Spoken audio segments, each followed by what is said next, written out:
les vertus du gingembre. Salut les polypotes, salut tout le monde. J'espère que vous allez bien. Du coup, on va parler sans plus attendre le gingembre. Pourquoi le gingembre et la polyarthrite? Qu'est-ce que ça veut dire? Quel rapport? Quel rapport? Donc, le gingembre, sans plus attendre, qu'est-ce qu'il apporte? Eh bien, le gingembre, chère auditrice, cher auditeur, c'est un anti-fatigue. Un anti-fatigue naturel. Cette plante médicinale utilisée depuis des millénaires est un anti-fatigue naturel, un rebooster de ce que vous voulez. Mais voilà, c'est idéal quand on est fatigué, quand on est épuisé. Euh, surtout n'hésitez pas à rajouter cette série de fatigue chronique que j'avais mis sur les vidéos là, de fatigue chronique. J'ai pas trop parlé de gingembre, mais le gingembre c'est topissime. Anti-inflammatoire, naturel, inflammation, fatigue, polyarthrite, toutes ces choses-là qui nous font souffrir. Le gingembre est l'idéal pour l'inflammation, pour tout ce qui est inflammatoire. Euh, c'est le panacée de... C'est topissime cet ingrédient, c'est idéal pour l'inflammation, pour tout ce qui est inflammatoire.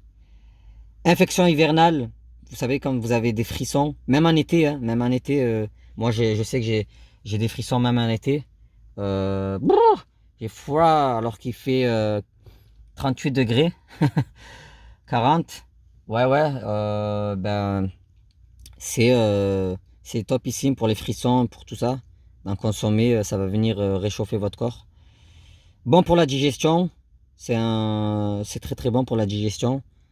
Donc parfait pour les constipés, pour les digestions lentes. Vasodilatateur, le gingembre. Voilà, ça va permettre une bonne circulation de votre sang.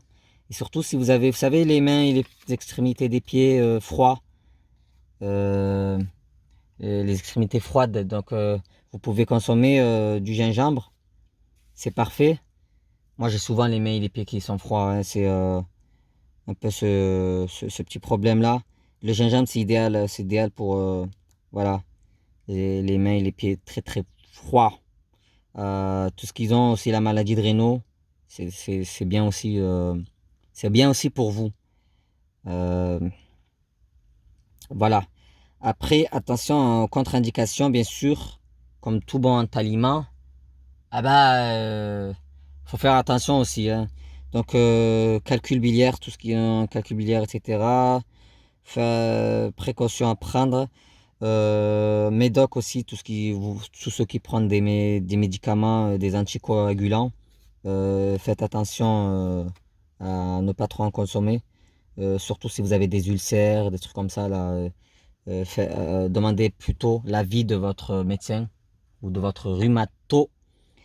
Attention aussi si vous avez des problèmes de peau. Voilà. Si vous avez des problèmes de peau, il faut voir, un petit peu si vous pouvez eh bien en consommer ou pas. À voir avec si vous avez un dermato qui vous suit ou alors faites attention. Mais prenez vos précautions quand même, tout de même.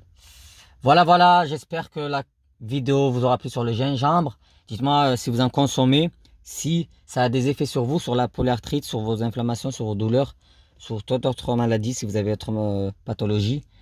Si vous avez testé, si des retours, des conseils, comment vous le prenez, comment vous le... Alors, c'est bien si vous le consommez en... C'est vrai que j'ai pas donné... comment on devrait le consommer. Alors, il n'y a pas de... Chacun, il fait comme il veut, hein.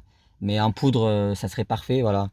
Et, idéalement, c'est en poudre, mettant dans votre plat, dans vos smoothies, ce que vous voulez. Après, voilà, il y en a qui aiment le cuisiner et le mettre dans des sauces, etc. Faites comme bon vous semble. Voilà, c'est tout, c'est tout. Et je vous dis à une prochaine vidéo. Allez, salut, salut. Dans la prochaine vidéo, on parlera du régime signalé. Donc, n'hésitez pas à être présent. Ça va arriver bientôt. Allez, ciao, ciao.